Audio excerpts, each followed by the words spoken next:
The following presentation is brought to you by the Pride of ODU, the official NIL collective of Old Dominion Athletics. Be a monarchist. Join the Pride.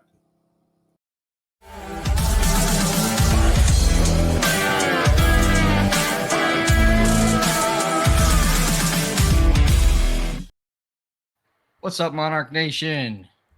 We're back after a football game.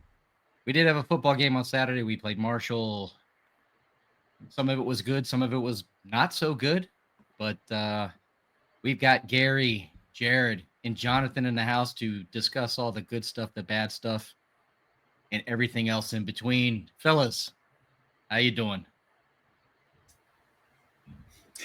Just okay, I think. We're here, and we're a day late, but hey, we're bringing you Jarod and Jonathan again, so that should make up for the 24-hour delay here on the release.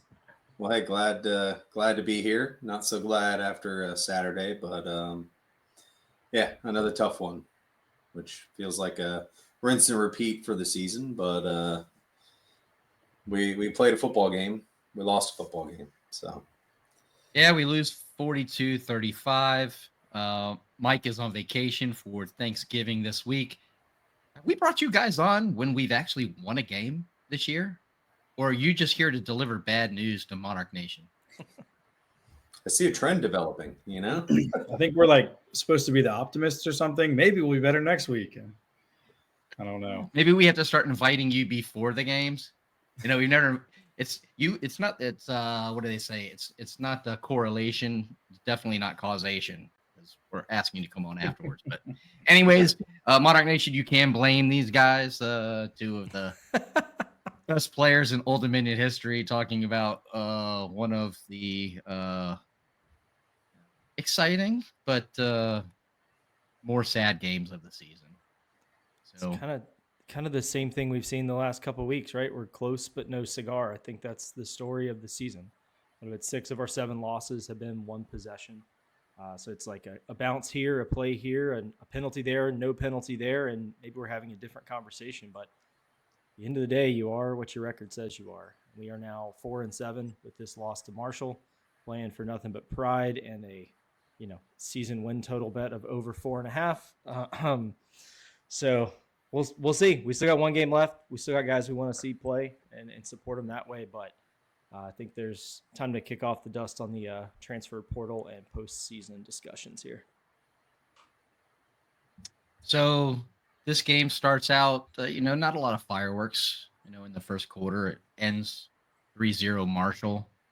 And, things get rolling a little bit in the second quarter. And this is a real game. As you guys were watching this game in the first half, what were your thoughts? Yeah, it was. We definitely came. I mean, the defense came to play. Obviously, they put 17 on us the first half, but offense just wasn't clicking. Again, I don't know. Maybe it was Marshall's scheme. Maybe it was our scheme coming in against them. But it was definitely a tale of two halves on the offensive side of the ball. But defense kept us close. As much as they could, at least through the first half, and really fought for us. But yeah, it was definitely a slow start for us, which I think, we had that issue at the beginning of the season. And then we started coming out quicker. Again, whether that's scheme related, everybody studies their film. You come out with your play sheet, right? This is, our scripted plays to kick off, whether first drive, second drive.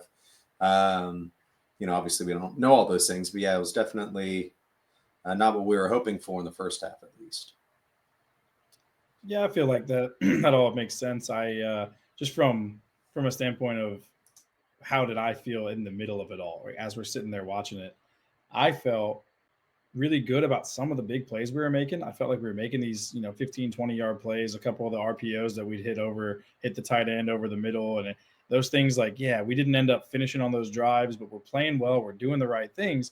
And in the middle of the first half, I felt optimistic about the game. I really did. I thought that, we were going to keep scoring. We were going to keep playing well on offense, or keep getting better and better on offense. Not keep playing well, because like we said, we started pretty slow. And then our defense has been good all year. We've been talking about that every time we've been on here, and I felt really optimistic in the middle of the first quarter of that game.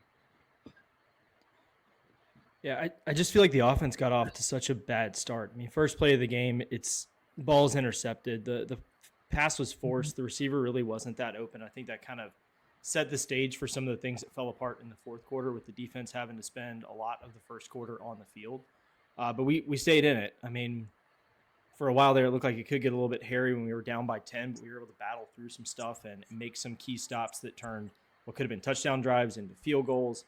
But really, just the offense looked very similar to how it looked in the second half against JMU. Just could not get any kind of rhythm or momentum.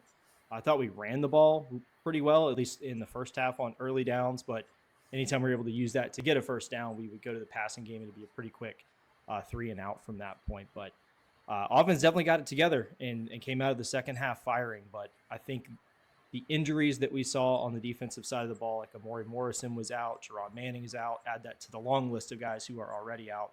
And you had a pretty thin defense that was on the field a lot in the first part of that game. Yeah, I think that's great context, Gary. Some folks that don't follow the team as closely as we do may not be aware of that. I mean, of course, Jason's been out pretty much the entire season. One of our starting cornerbacks was out last game. Of course, J-Man, like you're talking about, out. It's really hard, especially at this point in the season. Everybody is nicked up. Every team has injuries, but I mean, our defensive coaches, I think, have done a really good job of trying to hold that unit together with what they've got, and those guys that are out there are battling. Obviously, you've got some of the same issues on the offensive side, but not nearly to the degree. One guy I want to really shout out is Pat Conroy. I mean, he literally has been the only tight end that we have all season.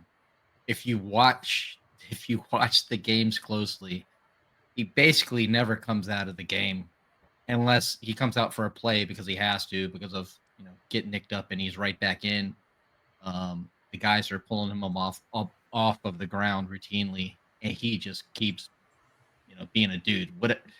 Whatever factory that guy was manufactured in, I would love 5 more of him. Hats off to that dude.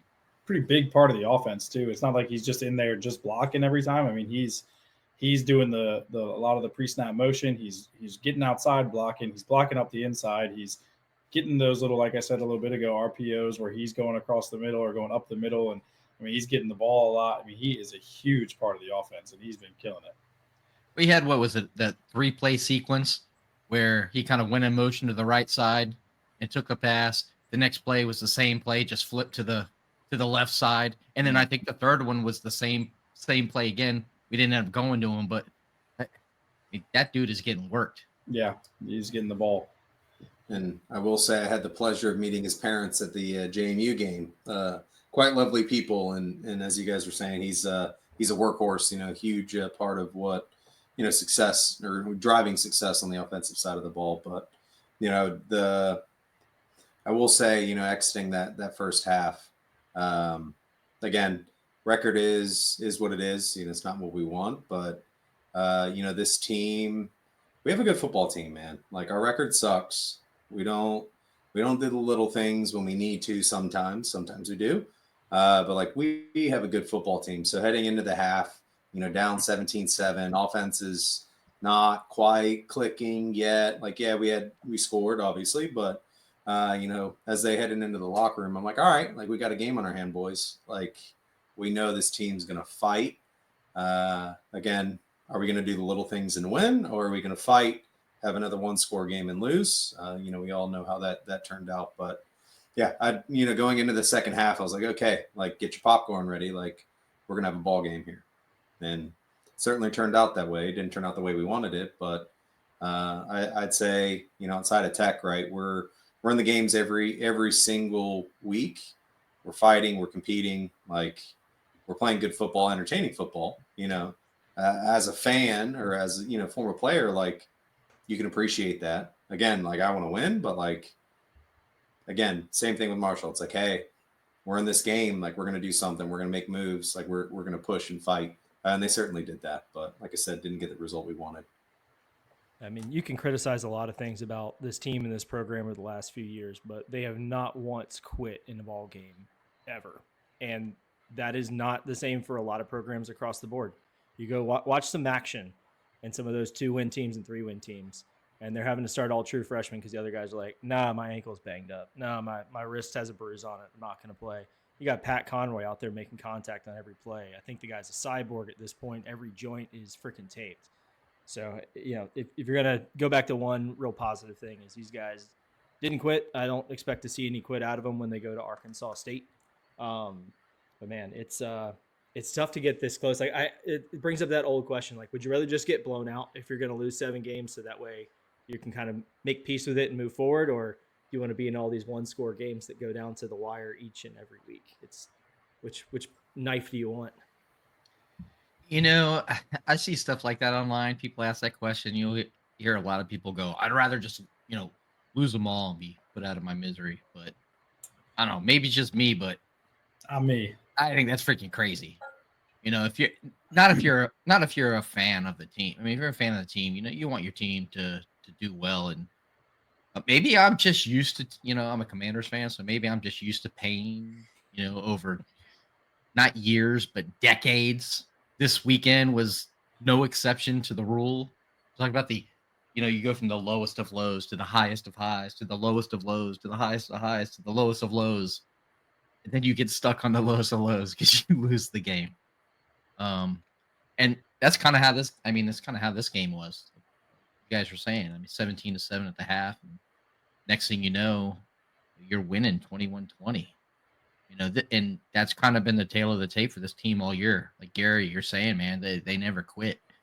You just don't go home, stick around. And it was that way, like all the way until what, about 4 minutes left in the game? It's 35-35. Yeah, they fought through and through, and that was kind of a critical point. I come out of halftime, and unlike last week, the offense adjusted really well. And I thought did a good job of attacking what Marshall had up front, kind of had them scrambling. A couple times kind of trapped them on the field by not subbing and getting the looks that we wanted. We go up 21-20, defense comes out, forces a punt, and then it's those mistakes that pop up again. If there's anyone on the team I'd want back there catching that punt, it's Isaiah Page. And it's Every been a day tough of the week. 2 weeks. Yeah. Twice on Sunday. And put him out there tomorrow. Yeah, I'd put him out there right now. You can't have a better guy catching the punts. It's a mistake. Like, it happens. The punt, actually, if you watch it, the punt was more of a line drive than normal, and they got to him fairly quickly, and he had to move. So he's moving forward. The guys were still there. It was a bit of a line drive, so the punt was coming in more. I got the blurry screen on. It was coming in more here than it was coming in here, which a lot of times if he's down here catching the ball like this, it drops right into the basket. If he's catching it like this and it's coming at him a little bit more of an angle, it just caught him in the chest a little bit before he was ready for it to. It's just a tiny little thing. It's so small, and it just makes a huge difference in the game. And it happens. We all make mistakes. We all mess up, especially in this sport. This sport it's incredibly hard, and it's just so unlucky that it has to be that situation. That time is the one time that happens to him. The guy's so good. I would never take him out of that position. He's probably one of the best, maybe the best we've ever had as a punt returner anyways. So, yeah. And I'm sure no one's tougher on himself than Isaiah Page. I know he's kicking himself over that and JMU last week. It was tough, but that's a big turning point in the game. We get the ball there. We have the opportunity to go potentially up by 8 and kind of get some distance, but instead Marshall just one play later goes and scores a touchdown, and you could tell that quick and sudden change kind of threw the defense off a little bit there. Yeah. So now I'm going to ask you guys a question that I asked Ricky in the post game. I don't know if you got a chance to watch the presser, but I opened up by asking about punting the ball away there at the end. In the second half, we really hadn't been able to slow down Marshall's offense. We talked a little bit about it, over the last 10 minutes or so with regards to how beat up the defense is and just kind of how things were going. I asked if he was conflicted on whether to punt the ball or to go for it there? And he said it was a valid question. And then, ultimately he made the choice with how many timeouts he had left and the opportunity to get the ball back where we were kicking, anyways, they probably would have got a quick field goal if we had held them. So if you guys, because this is our podcast, and curious what your opinions are, even though it doesn't really matter what our opinions are, because none of us are coaches. What would you guys have done during that situation, and why? Start with Jared, Oh, you would. because we'll give the punter a moment to think about it. You're just You a already kid. know my answer. Flisco's like, let me punt whenever.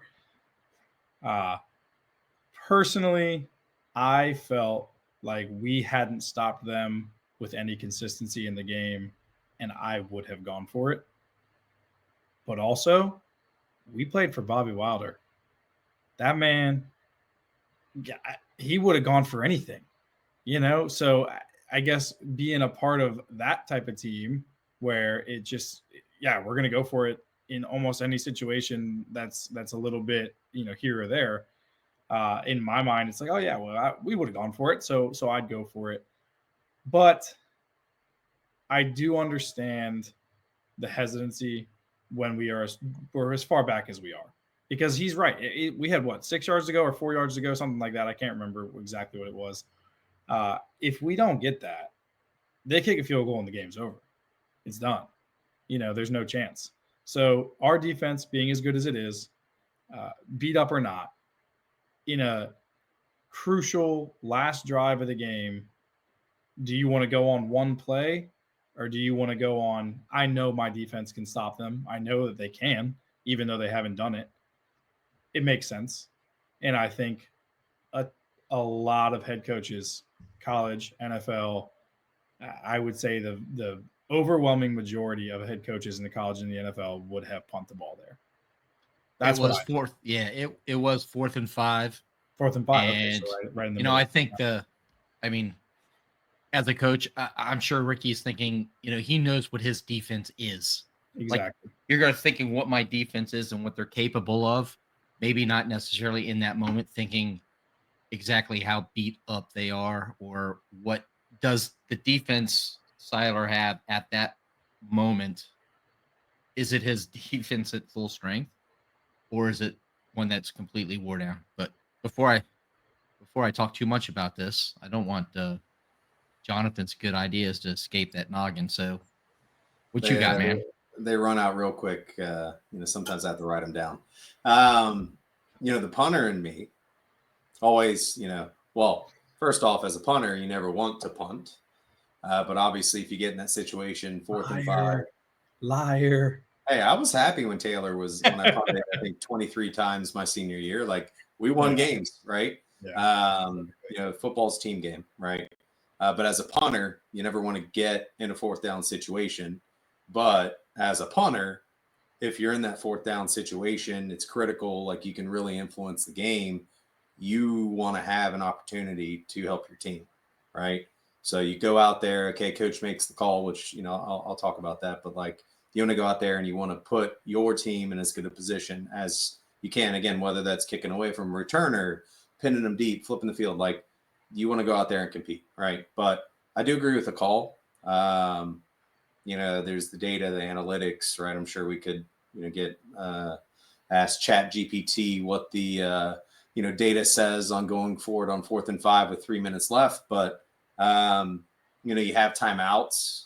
Sure, the defense is gassed, they're hurt, but they're competitors. And hey, do you want to put the game on one play, as Jared was talking about, or do you want to try to flip the field, stack the box, play man coverage, sell out, make them get a couple of first downs to beat you? Like, again, like, if he had gone for it, they were in field goal range, they could have just ran the ball a couple times and definitely put the game out of reach. Whereas if you punt it away, try to flip the field, you have to make them beat you. And again, I mean, they were ahead, but like, they have to perform to seal the game. Whereas if they have one play, they're going to seal the game, kick a field goal, and that's all she wrote, right? That's I definitely agree with the call. Again, there's all the data and analytics and opinion, and yeah, Bobby Wilder would have went for that, 12 out of 10 times. But, with the coaching staff, Coach Ronnie, just how he approaches the game, I do agree with the call. Obviously it didn't work out the way we wanted it, but, I'm definitely in the same camp as him. It's a tough call because I don't think that there is like a good decision that you're having to make there. Like either way, you're kind of putting yourself in a bad spot. It's like, I think I've said it before on here. It's like playing blackjack. You have 16, the dealer's showing a 10. Like you're probably going to lose that hand no matter what. The smart move is to take one more card because it gives you the most options to win. If you sit there at 16, you're almost guaranteed that you're going to lose on that. So you're north of the 2-minute timeout. I think we punted it at like 2:45. You've got all 3 timeouts plus the 2-minute. Like you're on your own 30. You all are right. Like, or you want to put it all on getting more than 5 yards on one play after Colton just got stuffed on a run on second down. We had a pass nearly get intercepted on third down, trying to throw a short route to get that first down. Like Marshall had been pretty good defending the middle of the field, and we had been pretty bad about reading receivers in the middle of the field. So I think you go back to what's my best unit, what's been my go-to unit all year, and how's my punter been today? Well, Seamus had been great. He booms the ball down to the 11. In your head, you're thinking, all right, even if they get one first down, we can still make a stop, call the timeouts, and get the ball back. And we ultimately did. They got one more first down than they needed. So I would have punted away there too, because I'll take my chances punting the ball down the field, pinning them inside the 20 and letting my defense go eat, than trying to have some sort of weird creative offensive play on my own 30 that will make it a 2-score game even if they don't get a yard. Yeah, I think we had 2 timeouts, I think, at that point, plus the 2-minute timeout. It was either 2 or 3. Plenty of time to get the ball back. And the ball stopping, on first downs under 2. So we had all 3 timeouts left. Okay. Mm-hmm. So yeah, I mean, I totally get it. We could debate it, and that's what's fun talking about it. And if you're a Monarch fan, nobody's right or nobody's wrong in the situation. I mean, there's lots of coaches that would go for it or not go for it at that moment. It just happened to not work out for us, unfortunately. In the tail of one. Go ahead. Well, the other factor to kind of throw in that situation is Deontay Vines has kind of been our third down guy and our late game guy. Like he is the one that had all the catches on that last drive against JMU to kind of give us a chance at the onside kick. Been there a lot for us late in games like Georgia State, other places like that. And he had been injured and was on the sideline with his foot in a boot. So now you've lost like one of your 2 true receiving weapons, and they were put in a bracket on Conroy. So you start looking at what you have offensively too, of like, what's your move? Who are you going to? Who's going to be your guy? And I think there are more options on defense than offense, even still at that point. Yeah, I still think it was the right call. Just, yeah, I may have gone for it because I'd be crazy, but that's, Well, if you guys did used to go for it, like, fourth down on your 29-yard line on the road at UVA while we're winning with lots of time in the second half. I mean, nothing was safe, right? Yeah. With that guy. He was crazy. He's like, fuck it. We're onside kicking it again. You're like, we just did on the last one. We got the last one, didn't we, guys? That actually happened. That's a real true story. That happened. A real got to get it on film somehow, right? Yeah. Hey, if one's good, 2 must be better. Hey, he was nuts, but hey, that's whatever. another episode that it worked in the we'll FCS. We'll leave it at that. All right. So, hey, since we have you guys on here, I'm going to ask another question. It also has to do with the kicking game, but let's just talk special teams in general. Special teams was an area where we struggled in this game. Ricky talked about it. We've been the special teams play over the course of the season has usually been, well, from my perspective, it's been pretty good all season. You guys might have a different opinion, but on Saturday it was not. Overall, at least when we needed it. But my question is more tailored to kickoffs. So we struggled when it came to kickoffs this past week, whether we were kind of doing a shorter kickoff or we were doing a more traditional kickoff. It seemed like no matter what we did, things weren't going well for us in the kick kickoff part of the game. At what point do you realize that it's just not your game and we're not going to give these guys a chance to return the ball at all? We're just going to kick it out of the back of the end zone or into the end zone, or if we kick it in the end zone and they want to return it, so forth. But am I completely off base here? And if I am, please tell me so. As you guys are watching this game, what are you thinking? I'll let you go first, Jared. I think you get to start with this one, and I'll come in. We did that yeah. Yeah, it's so contrary to popular belief, kickers and punters do watch film. There's a lot of film study that goes into special teams. You know, not necessarily from like a kicking and punting, but from a scheme, right? Like, what do they do well? Are they like a return right? Are they wall? Are they man? Like onside kicks? Like, are they open to that? Like, you typically will cater your coverage or kickoff team to what the team does not do well. So obviously Marshall had 118 return yards on kicks. So obviously, yeah, three kick returns that really hurt us. So obviously they saw something on film and they exploited it. Again, why it happened, nobody knows.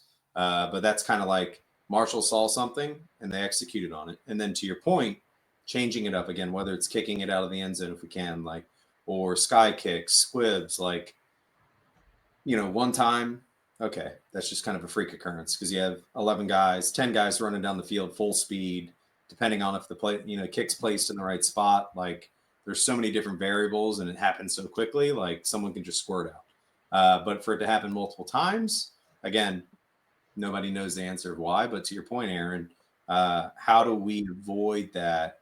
Whether it's just blasting it out of the back, send a squibber down the middle of the field, tuck them in the corner with a sky kick. Like, again, football's a chess game, right? You have offense, you have defense, same with special teams. You see something, they did something. Do you adjust in time or do they keep exploiting it? Like I said, I'm not going to talk like I know what happened or whatnot, but you would hope that we would adjust to prevent that, but it just didn't happen. And again, that's not anything saying the coaches didn't adjust. Like, Marshall made a play. Again, maybe someone ran down the wrong lane, but for it to happen 3 times, like, that really hurt us. That really changed the game. It was unfortunate to see, but it was definitely a tough one, especially as a special teams guy. Yeah, so I don't even know where to start with this one. I felt a little frustrated the whole time as those things were happening. But the one thing I know I can say is that we don't know how much they practice a popover, a sky kick, as Plisco called it, the same thing. We did it once in the game. It wasn't perfectly executed, but it worked. We made them call the fair catch, and that's exactly what you want. It was a little shorter than I think the coaches probably wanted. I think that I have a reason why that's the case, but that's not for me to say really. I do feel like if they practice that a lot, then they should have kept going with it. They didn't keep going with it. The next time they lined up that way, I think it was in the fourth quarter, they lined up a little different. They lined up to where their returner, where we had been kicking it to on the right side, was 20 yards up. He's standing on the 20-yard line because if we do the pop over, then they want to get him the ball and not call the fair catch. So then Ethan Chang kicked it over his head, put it right on like the 2-yard line. I think it bounced into the end zone and it worked. I feel like Plisco said, we don't really know what they said. We don't know what adjustments they made. I guarantee you that one popover was on purpose. We know for a fact that was on purpose. Ricky Ronnie said it, right? He said in your post game press conference that we tried some different kickoffs. So they did it. They made a change, and then the next time they kick the ball to the guy, he just does the same thing. I feel like I would have maybe just kept with the popover, but like I said, it wasn't executed perfectly. I don't know how much they practiced it. Maybe they felt, you know what, we don't want to do that again, because what if they do line the guy up a little bit closer and he gets the ball on the 30-yard line versus getting the ball all the way on the 5 or whatever. So it's really tough because people in the stands are losing their minds and they're saying this and that and the other thing about, what they should be doing. And what they don't really understand is, like Plisco said it, every team's making adjustments and they're going to make their adjustments and we have to counter with ours. And it's really tough on a kickoff if you haven't practiced a specific thing that you didn't know you needed to do, because in the film study that we've done, this team doesn't really do this. Maybe they don't reverse the field a ton. I don't know. I haven't watched their film, but maybe they don't reverse the field. So that's why we kicked it. I think this game, I noticed we were kicking from the right hash, kicking to the right. I don't think we do that every time. I think a lot of times we're in the middle, we're on the left hash, kicking to the left. I think it was on purpose, right? So we went from the right hash to the right side of the field, trying to pin them in the corner because maybe that's where they struggle. And they realized, okay, well, they're probably going to do this. And they cut it across the field, knowing that if our guys are going this way, then they can go across that and they can beat us. So many things go into it. And it's really tough to say, what could have changed and when you should have changed it, because we obviously saw them make a change. They did it and they tried to change the other things and it just didn't work out. So yeah, I was frustrated during the game, of course, because I always want the kickoffs to just, like, it was my favorite thing in the world to just kick it into the back of the end zone. Like, just kick it as hard as you can, put it in the back of the end zone, and that's great. But there are certain situations where you need to do something different. And yeah, this one didn't work out for us very well. But, I do understand the answer that he gave in the post game press conference, that we tried different things. They did a really good job. It didn't really work out for us. So it's one of those areas you probably don't expect to become a problem for you, because it has not been a problem really all season. yeah, I think Coach Ronnie said they hadn't allowed one out beyond the 30 all season long. So you're kind of adding that to, like, all right, this is a new problem, or was that just a blip on the radar? You're seeing new things in the last home game of the season that you probably weren't expecting. But you were right about they must have been preparing to reverse fields, because the first time they did it, the blocks were so well set up. Like, they were letting free rushers come down that right sideline and just letting them run past the ball because they knew they were going to the other side, to the Marshall sideline and out. So yeah, I think on that point of it's like, okay, the entire year nobody's out past the 30, but they have all that film. They have all. I mean, I don't think people appreciate the amount of people, the amount of hours, every single game, every aspect of the game that is dissected. Sure, offense, defense, but special teams gets pretty much the same treatment as far as what do they do consistently, what do they do well, who does what, how do they do it, how can we exploit that? So if all year we're running the same, kicking it from the middle of the field to the left, okay, we switch to the right, but we know that, again, maybe our guy hooks in at the 25-yard line. So he's susceptible. If you can get an outside leverage block, you can pop that corner. So it's like, again, it's the chess match of what are they doing? What do they consistently do? What can we expect? How do we exploit it? And again, Marshall exploited it. We tried different things to counter that, but they just kept executing on, especially the kick return side of the thing of things. They just kept hitting us, 3 big returns that really hurt us in the game. Yeah, I don't think that there was as much of mistakes from us on kickoff as everyone thinks there were. I think they just beat us on kickoff. They game planned it a little better, or they game planned something that we just didn't expect, because, like we said, nobody's done it to us before. And yeah, they just beat us. They had a good scheme, and that's just how it goes. And it's really tough for that to happen as a fan. You're sitting in the stands watching. You're like, what the hell are our guys doing wrong? They're screwing up. They're doing this. They're doing that. In reality, they could be doing exactly what they were supposed to be doing, and somebody just did it better and counteracted it perfectly. And if they do that, I mean, what are you supposed to do about it? In the moment, you try to make changes. Sometimes it doesn't work. And it was a tough one. I think it happened in all aspects of special teams this week. I appreciate that perspective from both of you guys, and that's why I asked the question, because I'm one of those knucklehead fans in the stands. So to get the viewpoint from 2 guys that did it at a super high level to share with a lot of folks that are probably like me, who's not as strong from a technical standpoint of the game, I think it's helpful there to have some good perspective there. I know we have focused on a lot of the opportunities that the team had that could have, things could have done better.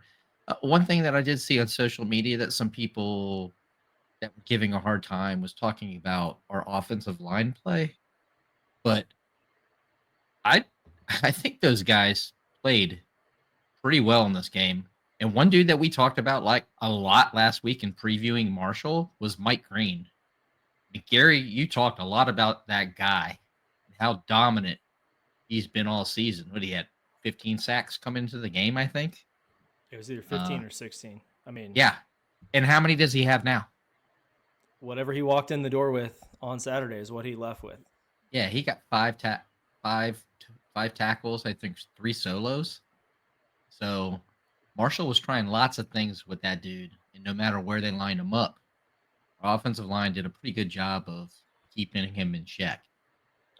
And it's not like we just doubled him and let other guys run wild. Like Marshall only had 1 sack for the game. So they were doing a pretty good job at pass protection. And I thought we schemed pretty well to get the ball out quickly to almost use their rush against them. I hate to tell you that the one person that got a sack in that game was D.V. Harris, if that name sounds familiar to anyone who is out XODU there. player, yeah. Yes. He also had a pretty big tackle on Colton Joseph on that final drive where we punted, and that's the one we were talking about. Held Colton to 1 yard with a hell of a tackle there too. So, yeah, it's. Yeah, I had to go back and look at the stats just now, but I am surprised that people said that this week. We had over 500 yards of total offense. We had 286 rushing yards. And if anyone isn't clear, that doesn't happen without the offensive line. That's not just Colton making plays. Colton does make plays. There is no doubt about it. But Colton has one guy to beat for a reason. The offensive line is blocking everyone they're supposed to be blocking, and the plays are designed for Colton to have one guy to beat.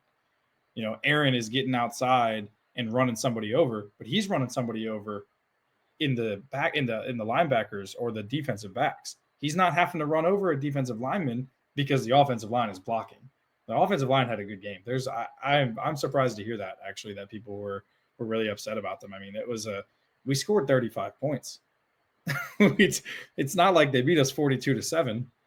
I think it's one of those things that, folks, hey, we've got a really passionate fan base. I mean, no different. This whole podcast, all this stuff that we do, we're fans who, we're craving this kind of thing. We just happen to start it. But fans are short for fanatics. And, sometimes when you're in the heat of the moment or you're really disappointed because you want your team to do well. Let's face it. We all remember the teams that you guys were on and the success that those teams had.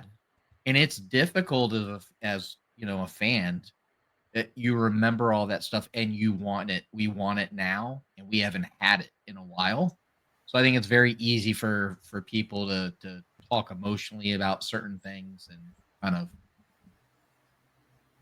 make statements sometimes that aren't completely factually true because we no different than being a Commanders fan. Hey guys, we want our team to win. We just haven't seen it in quite some time. I mean, Aaron Young had 6.2 yards per carry. That was also our team average if you include the sack yardage that's lost.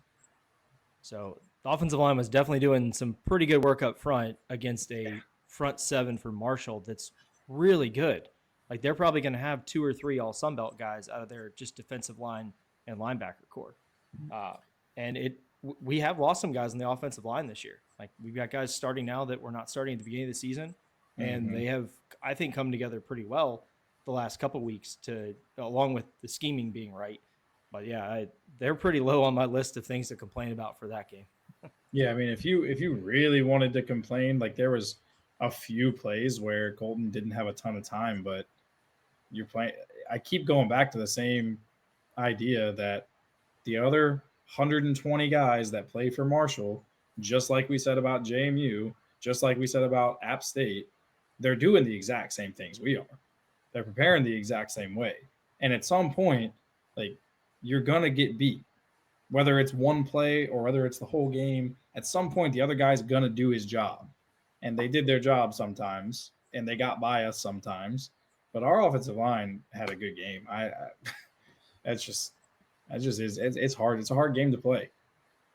I would say they're probably the most improved unit on the year. Like, Definitely. and made the point of injuries, guys in out, whether they're shifting positions, like, and they played some dogs, like, the South Carolina D end, right? That guy was a freak.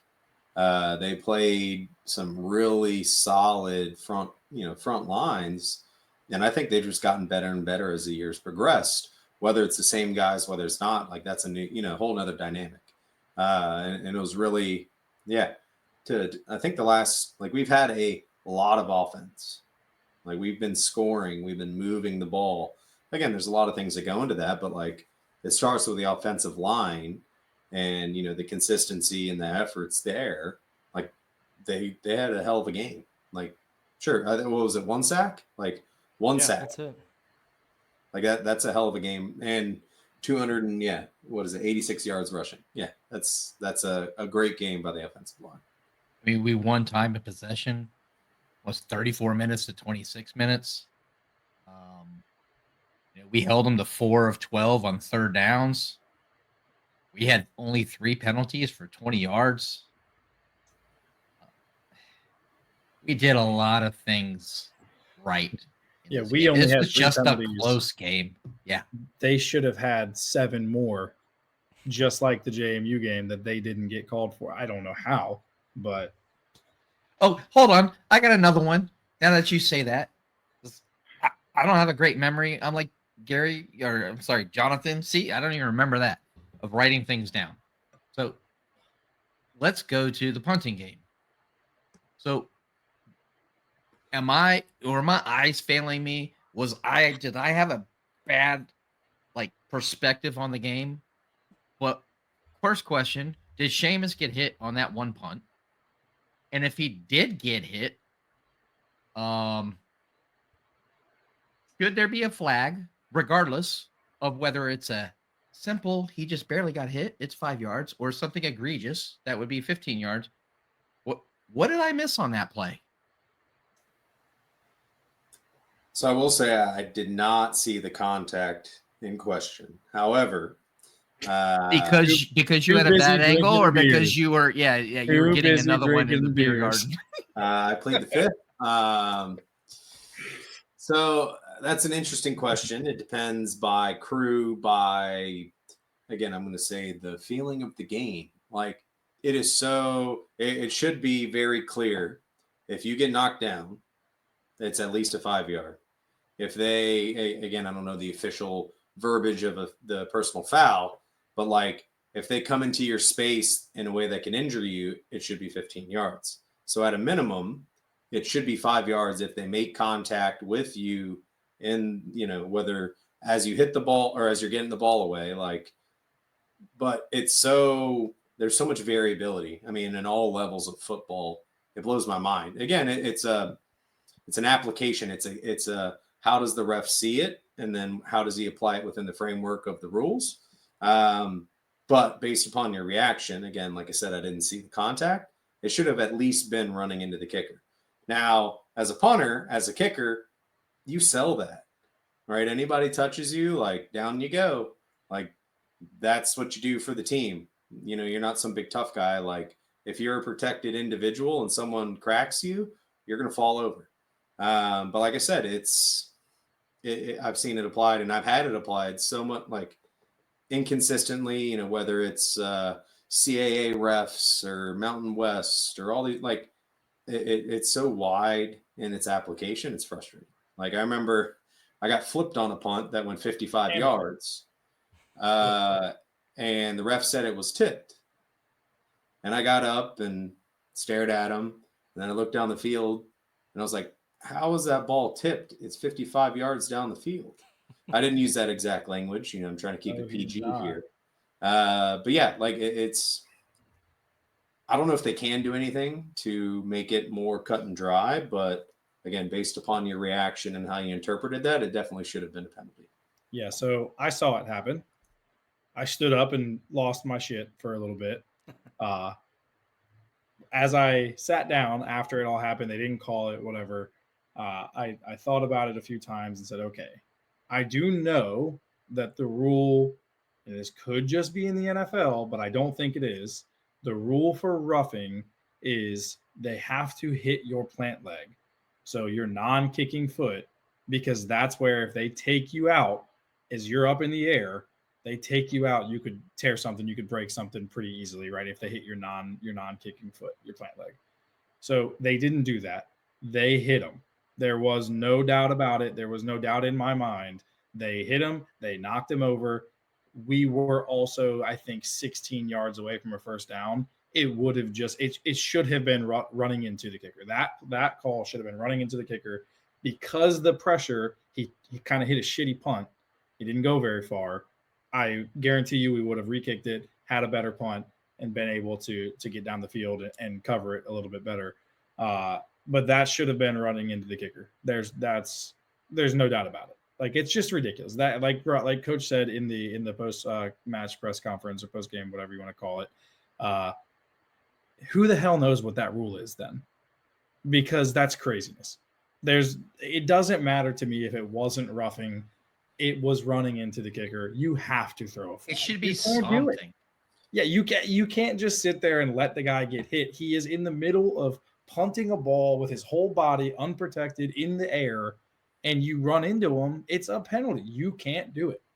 And I know that they would have called it on us, and I don't know why the hell that is. It's It called makes a no presser, Jared. Oh, sorry. I was thinking soccer. Still do the soccer thing all the time. I post match. But to that point, like, was the guy contacted? Like, did he mean to hit him? Like, there's all those variables. What do you mean? Did he? Oh, bro, he hit mean to him. him? I know you didn't see it. That- I know, dude. He ran straight into his shoulders. Like, It's like me not and it was meaning like to be full late on. for work. Like, it was I'm ridiculous. still late for work. That's true Yeah. too. I mean, if you don't mean to hit him, who the hell cares? You still. That's why it's called running into and not roughing. Like, running into the kicker means you literally just ran into him. It doesn't mean you hit the shit out of him. You just can't do it because, like, the guy's gonna get injured. Eventually, somebody's gonna fall weird and get injured because you hit him when he was up in the air trying to kick the ball, trying to punt the ball. Well, it's over, so I guess it doesn't matter.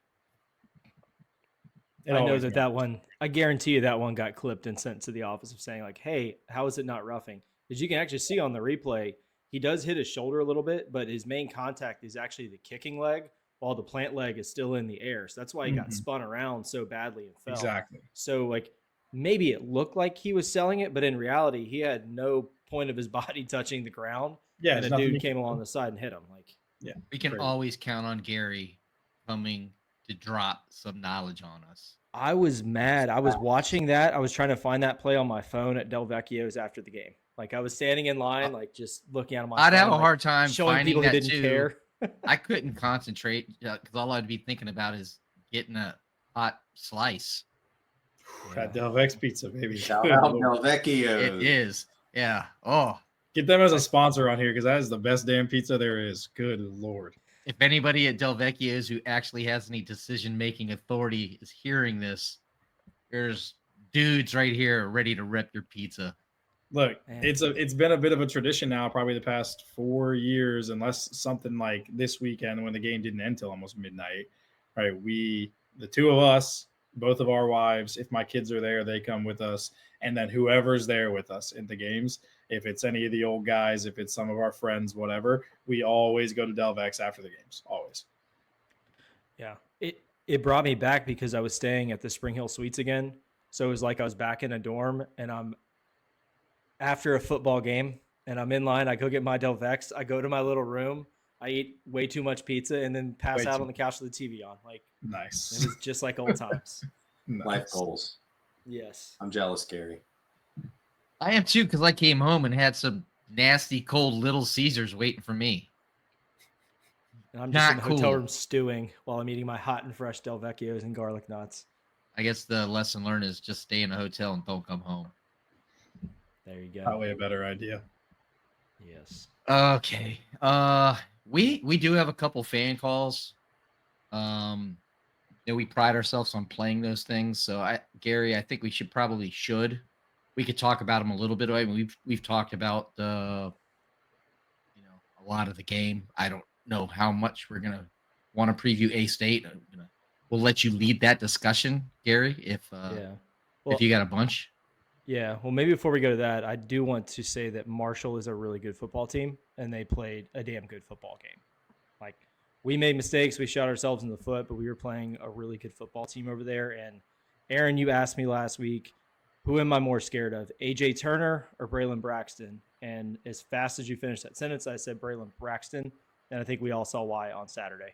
I mean, 13 for 24, 210 yards, 3 touchdowns, no picks. Had a long of 51.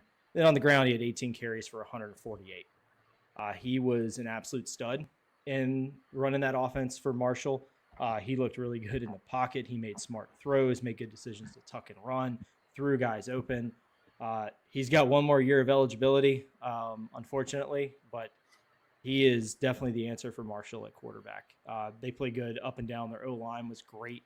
Held us, I think, to just 1 sack and only 2 tackles for a loss. AJ Turner was good. Don't get me wrong. I think he was a bit limited, though, with an injury. But he looked good when he was in there. But, man, Braylon Braxton, what an absolute stud to have on that Marshall team. So kudos to Marshall. Interacted with a bunch of their fans. They have a really, really good fan base. Appreciate the beers from Russ and I think it's Thundercast podcast out there from Marshall coming by the tailgate and all of that. So kudos to Marshall. It was not all just us messing that game up, but yeah. All right, now I'm done saying nice things about Marshall. Well, they were well deserved. All right, let's go to these 2 calls, and we'll play. I'll play you the first one.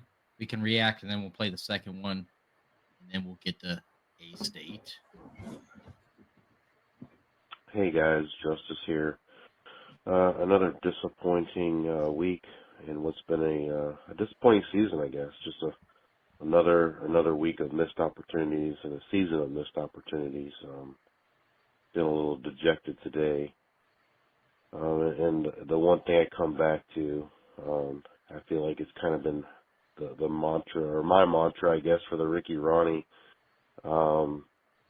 career so far is scared money don't make money, and I feel far too often the way we coach games is scared money. So on a positive note, we don't have to worry about blowing a 28-0 lead in a bowl game this year.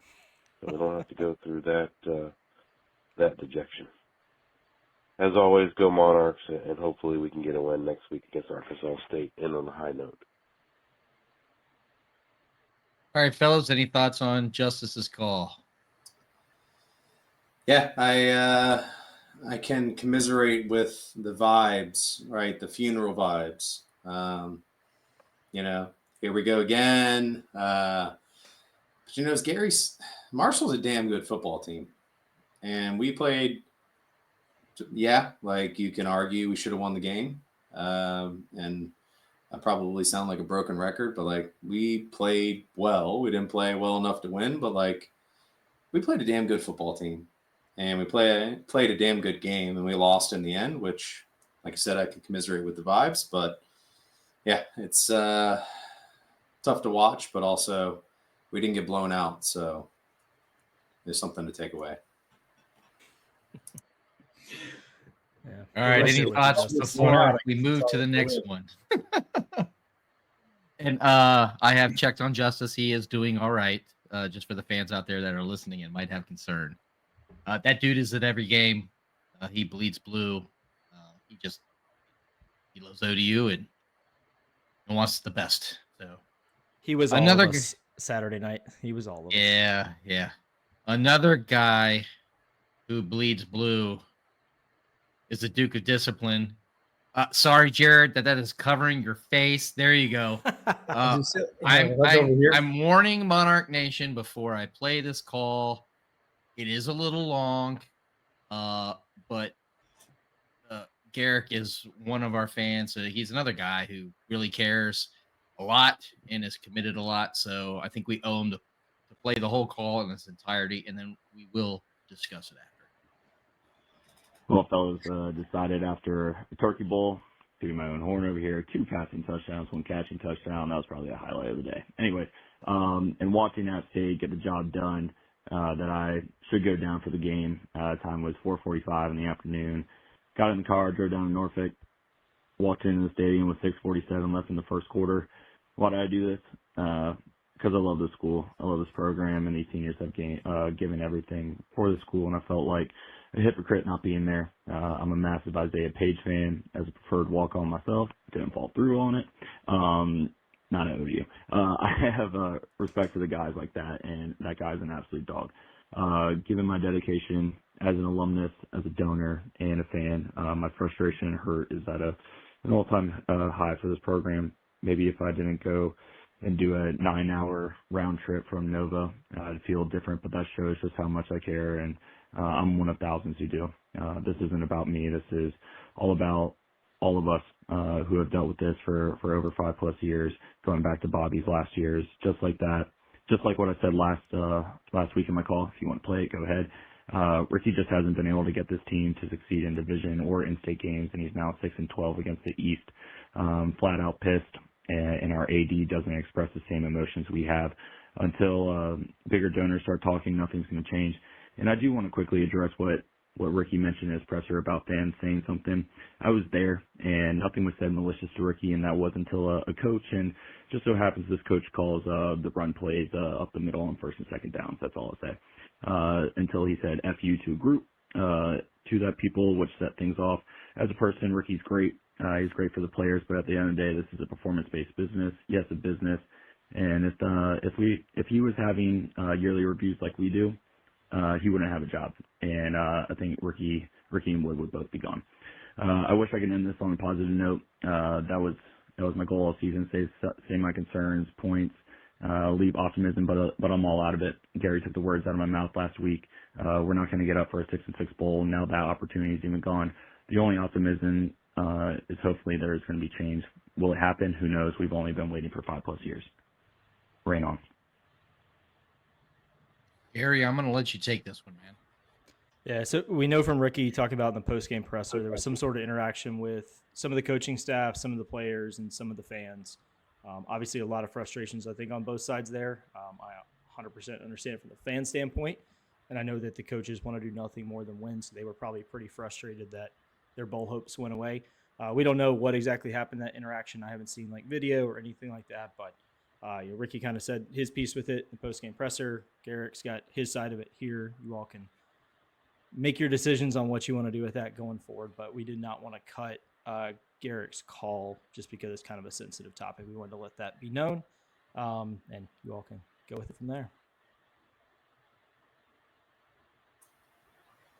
Man, you guys are speechless for the first time ever. Well, I was sad I wasn't here last week. Gary with the negative vibes. I wasn't here to be a cheerleader, but yeah, it's. He made a lot of valid points. It is tough, but one of the points I wanted to come back to, Aaron. And you're alluding to this, right? Like we had a lot of success coming out of the gates, followed by not so much success, and now we're competing, and our record doesn't show success, but like. It's tough. Like we all want to win. We all want to have, going for the college football playoff and all those aspirational things or Sun Belt. Like it's tough, man. Like week in, week out, especially if you're making the trek from Nova or all over the country, the world, right? Like it's tough to have the result that we did. But then I'll caveat everything, and at least we didn't get blown out.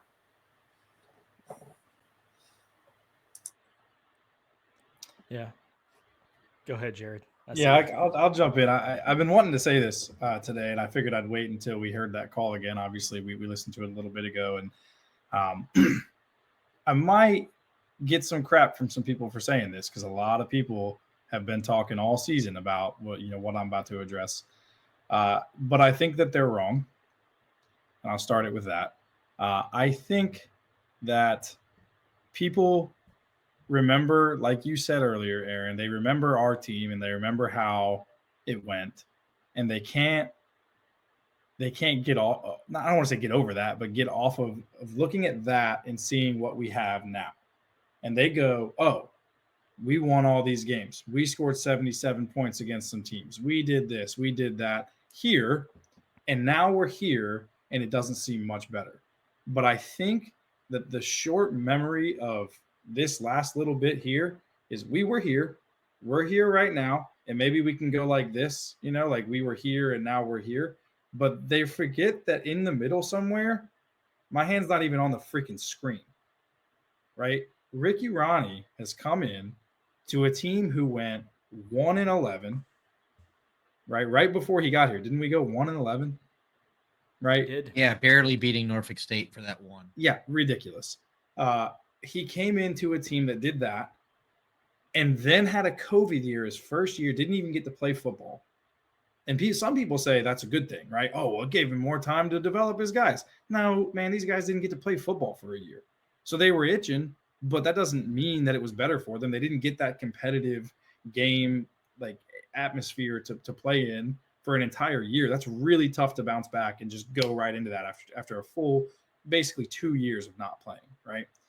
So then he takes the team and we don't do great his first season. Everybody loses their minds because they're just expecting us to just turn it around right away. And then the next year it gets a little better. Don't we make a bowl game, right? The next year? I think we made the bowl game the first year, right? Was it the bowl game the first year, right? Oh, we ended really well. We made the bowl game the first year. So he's done really great. But it doesn't mean that it's going to stay really great all the time. This is a process. This takes some time.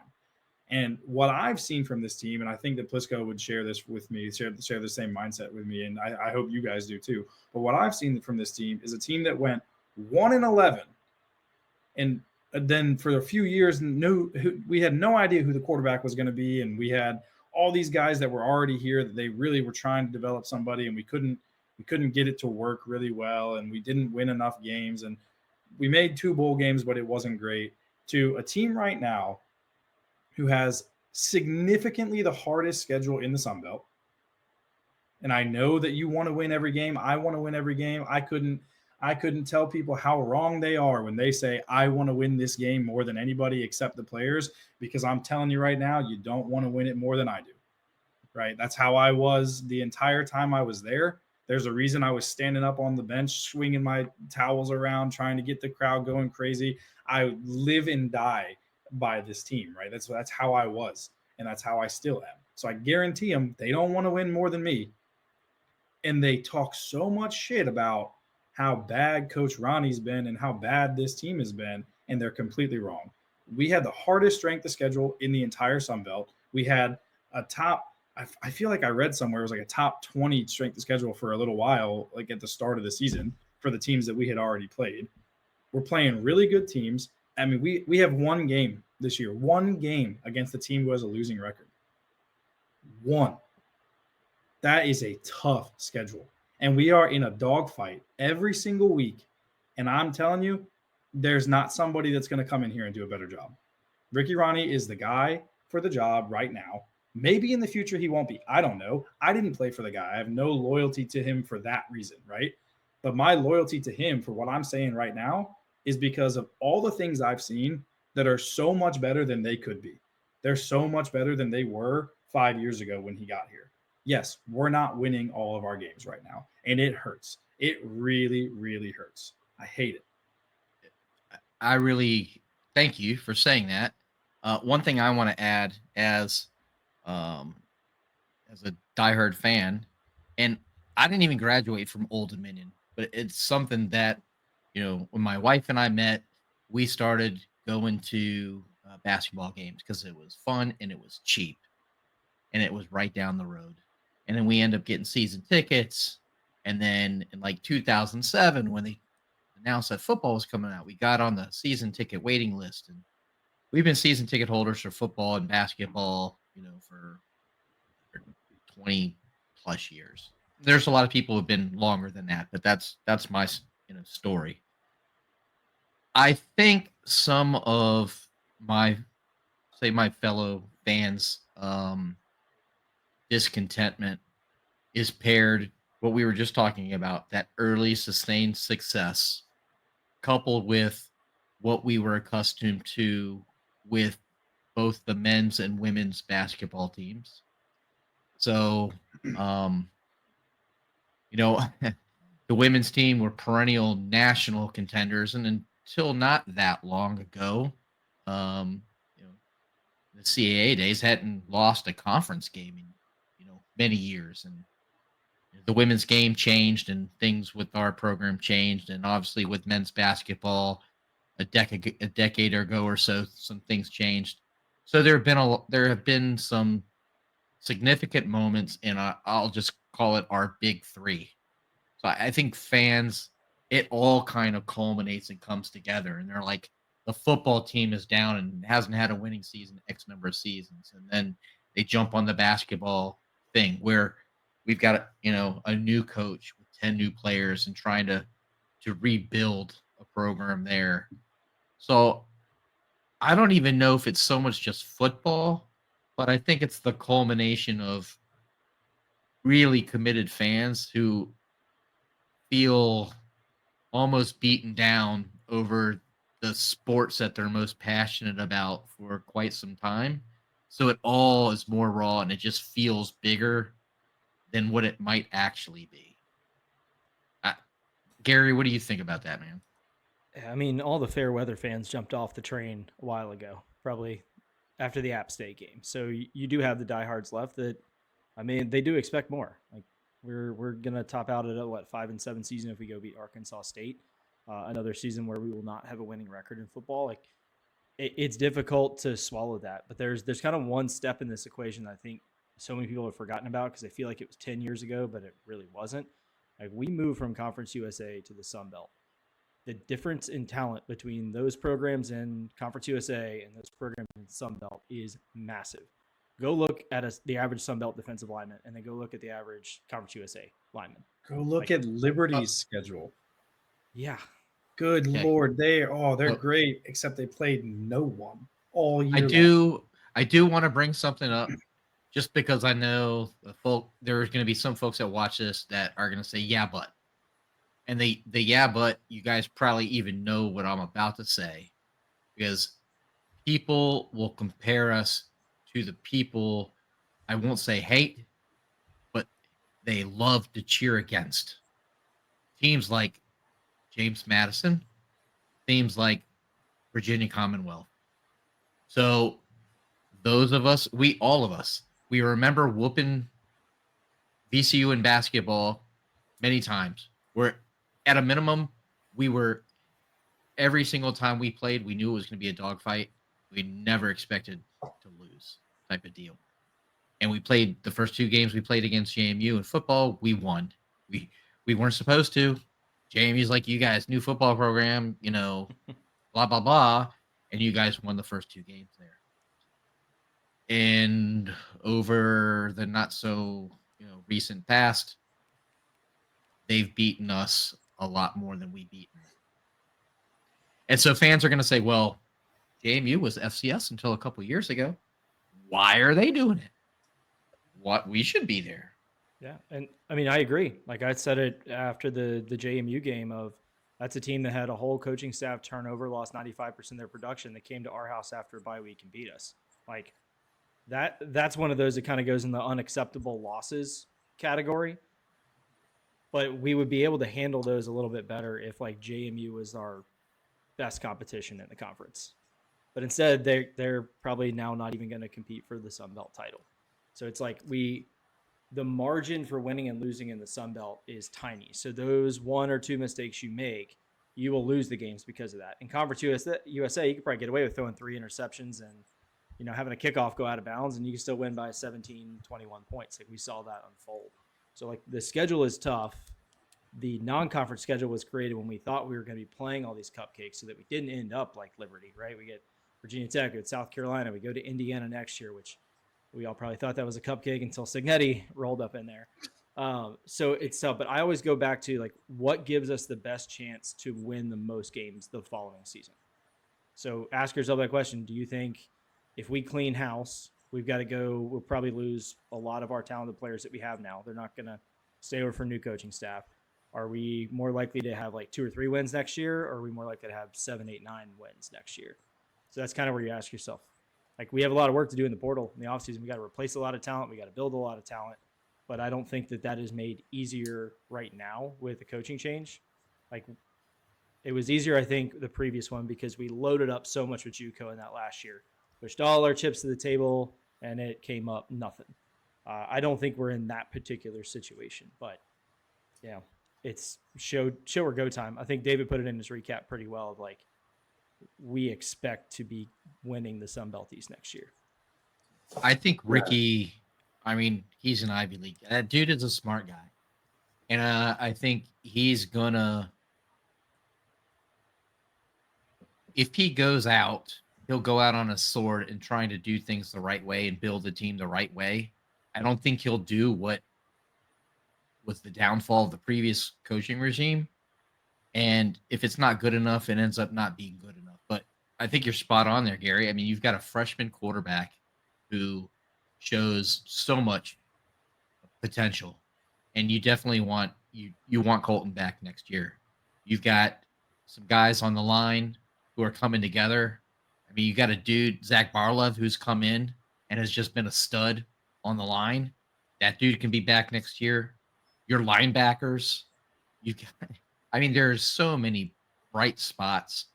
You just need, you got to add in some positions, just like every other team out there. But I think you've got the best chance. Yeah, maybe if we didn't have Colton and Jarod, like maybe I would feel differently about that because I feel like you have two studs on both sides of the ball that played this year, potentially getting a Jason Henderson back and some other guys. But we have to be the most aggressive we have ever been in the transfer portal for plug and play talent. Like, what's our wide receiver room look like next year? We know there's some guys that are going to be leaving because they're out of eligibility. What's our O-line look like next year? What do we look like in the secondary? We're going to have to replace the whole secondary again, minus Jarod. So we still have to be exceptionally aggressive because we need to get on the same talent level as our competition here in the Sun Belt. Because that's those one or two plays that win and lose you the game. If we win one or two more of those plays every game, like, we could be sitting here with the reverse schedule. We're 7-4 and talk about, hey, beat Arkansas State, where we might host the Sun Belt championship game. But Exactly. I want to go open Pandora's box here. We can probably spend the next 16 episodes talking. But 2 points, right? We talk about Sun Belt competition versus CAA in all sports aspects, but also the college environment, right? You look back when we had success, like we found great talent. Our coaches were great at securing that talent. And back then, you sign with a school, you go to a school. If you want to move within D1, you have to sit out a year, right? And we all are very well aware, Monarch Nation, like, of the new NIL world, the transfer portal, like the challenges that bring. And you look at Signetti going from JMU to Indiana.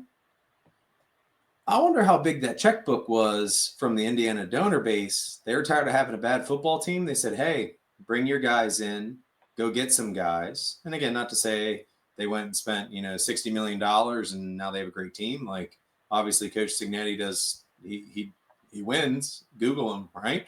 But like, I see what you did there. that just kind of, I didn't write that one down. But no, like, to win now, we need to support NIL, the pride, right? Like, whatever we can do. If you're feeling down, if you're feeling hurt, like, how can we be better? You think about the fan base, you can influence that, right? Like, you can donate to the pride to support the football team, because now we have to go back to the transfer portal. We had 60 plus guys 2 years ago. We had 56 this year. Like, every team across college football is doing that, right? They have their donor base. They have their support that they can restack their team. And yeah, our record, we're 4-7. We had a good football team. We were able to find the right people within the transfer portal, get them in. But if we want to guarantee success, look at that.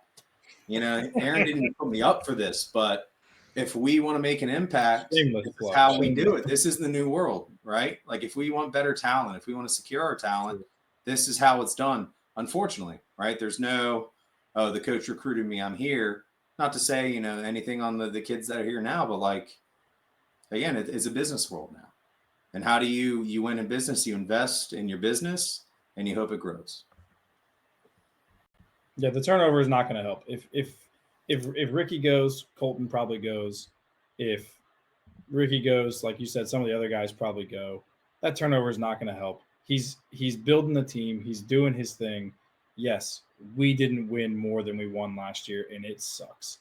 But it just doesn't make sense that all these people, in my mind, that all these people think, oh, Ricky's this, Ricky's that, he's got to go. I think they're dead wrong.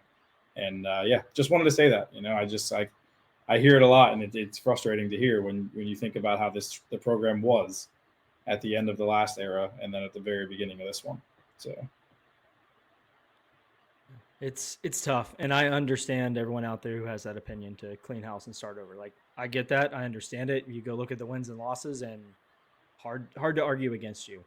But I'm just thinking of a complete turnover of everybody, because I mean you're talking 75, 80 guys in the portal.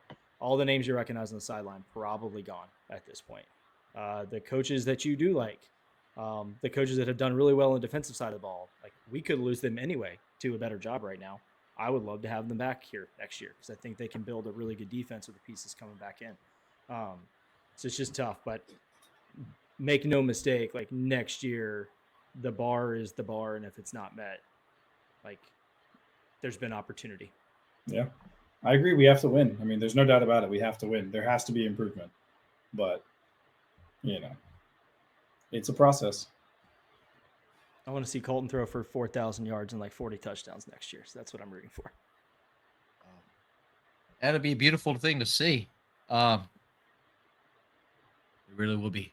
So, we're an hour and 15 minutes, Gary. Do we want to preview A-State, or do we want to let Kara Ritchie do that in our show later in the week? I'll give you a quick 90-second drill here on Arkansas State, but definitely tune back in to listen to Kara Ritchie. She's one of our favorite people in the Sun Belt, covers everything Arkansas State, so definitely keep an eye out for that. But Arkansas State has been a team this year that has won all of the games that they are supposed to win. They are 5-0 at home. They are going to be motivated to beat us on Saturday so they can go 6-0 at home. This team has had a complete turnaround. I mean, beginning of the season last year, Butch Jones looks like he was going to get thrown out. They were getting outscored something like 160-10 through their first 3 games. But they figured something out. They've turned it around, and they do their job. They played a tough schedule this year. They lost a 10-point game to Michigan. They lost at Iowa State. They played some of the tougher teams in the Sun Belt with obviously everyone in the West. They got Georgia State and us out of the East. They've won 2 straight games to get bowl eligibility, and they beat ULM last week to get to 7. So they are definitely competing for just better bowl position. Jalen Rayner is still at quarterback for them. Doesn't throw it a ton, but he's got 11 touchdowns, 8 interceptions. But really, they kill you on the ground with their rushing attack. They've got 3 guys over 500 yards this season, one of them being Jalen Rayner. They just tear you up inside. They block well. They don't make a ton of mistakes. It's a winnable game for us, but it's going to be uphill for us in that ball game because Arkansas State has everything going for them and want to finish that undefeated home schedule. So they've won 5 in a row at home, or they're 5-0 at home, but they've won 7 home games in a row. So yeah, they're playing very tough at home. Unlike how I screwed up my discussion last week with regards to the line on the game, as I was looking at a basketball line from the previous season. This game looks like it's ODU -4 right now, Gary. But it sounds like if you were to drive across state lines, you would be loading up in a different direction, perhaps. Yes, I have to continue to hedge my preseason bet on our win total. But yeah, I will be making a trip to Colonial Beach to get 4, 4.5, whatever it may be on Arkansas State. So ODU can still win. That'd be great. But gotta hedge that big old ticket hanging out there. All right, so do we want to ask the fellas what their prediction is for this game? We doing predictions? Oh yeah, we got to do predictions. We got to at least finish strong. So cool. Which one of you guys want to go first? Actually, Jared, you're going to go first because you weren't on mute.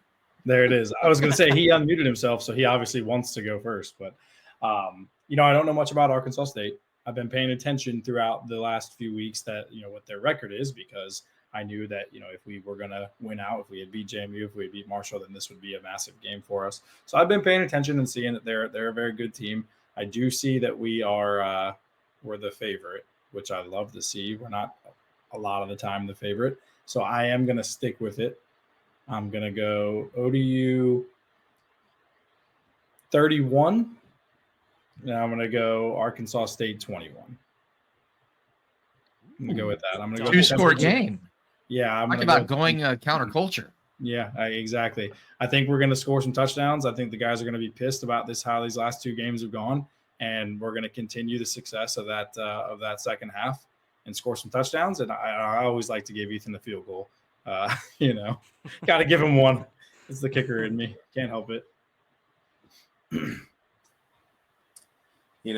That was going to be my scoreline prediction, but I'll change it up. I'm going to go 17-14, keep the one-score game, ODU, obviously. But I think it's going to be a low-scoring affair. Obviously, they have scored points, and then there's been instances where they haven't, Arkansas State, that is. I think it's a strength on strength, right? Time of possession battle. I feel like our defense is going to be able to rein them in enough. So it'll be a relatively low-scoring affair. But, we've proven that we can score. Wasn't going to go with a higher spread there just based on, past history, past data points. But I do feel 17-14 ODU out, on top. All right. What are you thinking about that one, Gary? What do you think? Well, I like Jarod's 31 number. I think it's a really pretty number. I just think Arkansas State's going to be the one that has it. I think it's going to be 31-28 Arkansas State. Our guys are going to fight like hell. You're probably going to see a lot more freshmen get some run in this game, some guys maybe you haven't seen. And they're going to be playing with some fire, trying to get themselves a spot for next year. You're going to see other guys step up and want to play too. Like, they're going to fight. It's going to be a one-score game. But I think Arkansas State gets the win in the end, 31-28. All right. So I do agree with you, Gary. I think a lot of dudes or young guys are going to get some run in this game. Part of it because we have to, because of injuries. Part of it because it makes sense for the future of the program. A lot of folks are asking how this team is going to get up for this game, knowing that they don't have bowl eligibility. And this question was asked to Ricky in his post-game presser, not match. Yeah, sorry. And Ricky's words hit home to me. And he talked about, hey, when you were a kid and you were on a playground and we were playing football on a playground or whatever it was, you didn't play hard or want to win because of the people who weren't watching you at the playground. You did it because you wanted to win and you loved winning and you loved the game and you loved that kind of thing. And judging from the way that these guys have fought all season, I think that's the way our team is wired. So I think our folks go down to A-State. I have no reason to think that it's not going to be a close game, a one-score game, because until that trend really significantly goes, I got to go with that. And Ethan Sanchez kicks a long-ass field goal to win this game by 3 points. Gary wins his bet. We win and have some momentum going into next season. Go Monarchs, baby. Go Monarchs. Go Monarchs. Go Monarchs. Oh, did I just end it? I think you did. I think so. It's the way to end it. I didn't mean to do that by the Go Monarchs. Hey, as long as it's not above a 54-yard field goal, I'm cool. He can kick a long one. It's fine. That's right. You still have the record. Every time it gets close to a 52 or more at home, I'm like, just you're get a like couple Miami yards. Dolphins fans every year breaking out the bubbly. Oh man. So couple things. Do you want to play the drop or you just want to give some words, Gary? No, let's play the drop. I mean, we were talking about this is the best time for us to be looking to load up that NIL fund going into the transfer portal here. So I think it'd be a good time to hear a little bit from our friends at the Collective. This episode of the Monarchist Podcast is brought to you by the Pride of ODU Collective. Their mission is to elevate the experience of student athletes through name, image, and likeness, while also elevating the fan experience. If you or your business are interested in getting involved, you can reach out to us directly or go over to theprideofodu.com. That is theprideofodu.com. Thank you for listening, and go Monarchs. Thank you for reminding me about that, Gary. That is so important. We appreciate all the folks who have gotten together with us at whether it's at watch parties or it's at pep rallies or just at a basketball chatting and joining the Pride. That can't be stated enough. We really appreciate you joining. Please tell your friends. We got to grow this thing. There is absolutely zero reason why we shouldn't have the strongest NIL collective in the Sun Belt, really in the G5. Obviously we're never going to compete against P4s with regards to that kind of stuff, but that shouldn't be our goal either. But we've got to beat our peers. Yeah, that's one way fans can absolutely help out and directly impact what things look like on the field next year. Like we all want those really top end guys that come out, circling back to guys that maybe were committed to us, but flipped elsewhere, realized the grass wasn't quite as green, especially with their playing time. And maybe take a look at coming back here, playing at home, all that fun stuff. But that all costs money now and more than just your recruiting budget. So regardless of your personal feelings on NIL, if you want to compete and win these days, you've got to buy into it. I'm going to ask you guys each one question, the same question, but I'm going to ask you before I close this thing out. We'll go with Gary first, then we'll go with Jarod, then we'll go with Jonathan. All right. If you had 1 year of eligibility left and there was any NIL partner in the 757 that would come to you and want you rep their product and they were going to pay you for it, what would that product or business be? Gary, you're first. Not going to be the big and tall store for me. I can tell you that. Trying to think of what position I'd play if I come back and that wouldn't have me get killed on a regular basis. Oh, man. We can come back to you if one of the other guys knows the business that they...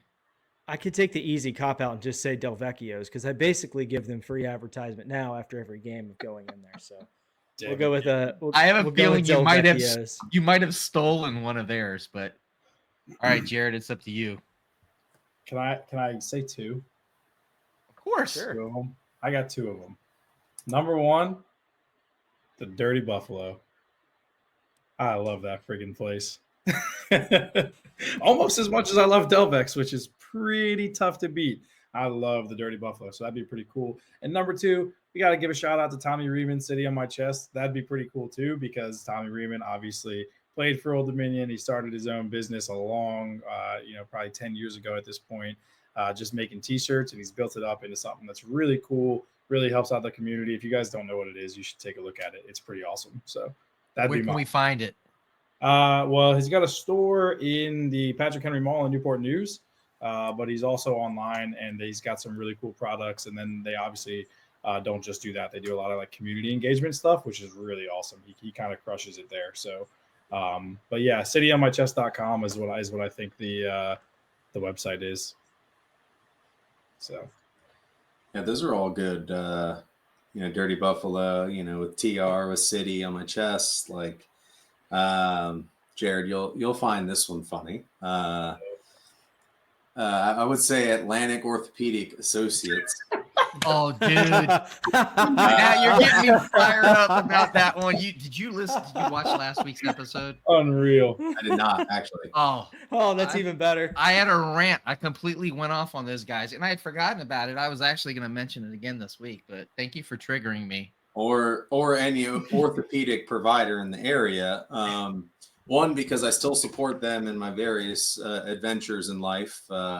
It's hard to hang up the cleats or whatever it may be, but certainly supported the orthopedic community going through ODU. So, I have a soft spot for orthos in my life. So if they could sponsor me, I'm like their poster child, right? He was made of glass back then. It's unreal. Didn't miss a game. Still made of glass. Hey, Craig, They said Craig had the record for ODU starts. I was right there with him. But I don't. Did I ever not start a game too? Just saying. All 4 years. Just saying. kickers don't count. Oh, okay. So punters count. Punters count, but the guy who scores the points doesn't count. Yeah, sure. Whatever. Begun the Are you the special teams all-time wars leading have. scorer in Old Dominion football history? Mhm. Is that true? Yep. How many points did you score, John? Oof. Let me think. I do have the highest ODU rush average, 2 rush minimum. He does. Hey, that counts. He does. Yeah. 16 and a half Nice. yard rush average. Dude. Suit him up. Let's go. Let's go. Yeah, that's right. Let's go. And then call the Awesome. ortho. Man, you reminded me again. Hey, okay. Since you're repping them now, since you're the Atlantic orthopedic guy, do you think it's appropriate to play Atlantic orthopedic freaking Jumbotron advertisements when guys get hurt on the field? So the question is, was that offered by ODU marketing, sports properties, whatever, as a incentive to sign them as a sponsor of said view, or was that a request on Atlantic Ortho? I would hope it's neither of those, and it's just really bad timing. But I think we've seen a trend. That's not bad timing. That's on purpose. Every They paid for it, and I get whatever. I get it, and obviously there's good money coming to ODU, but just wait till the dude gets up. That's what I would change. Wait Yeah, till the guy. immediate. It is immediate. Yeah, it's like there's a red button. There's a red button that, oh shit, the guy's hurt. Get it up there. Get it up there. Bam. You're I wonder if missing. there's like a kicker, if there's like 15 injuries, do they get like a multiplier on the advertising revenue, or? I don't know. I mean, it's just timing. That's all. It's probably just me. But guess what? I didn't mean It's our to hit a podcast. sore spot there, Aaron.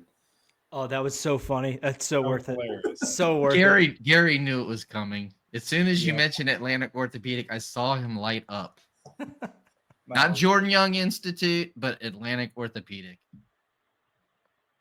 Anyways, fellas, thank you for coming on again. You're quickly becoming probably more regular than the rest of us. We appreciate your insight. That didn't sound right either. That's a whole nother product placement if you had said P. Franks or La Herradura. P. But, Franks.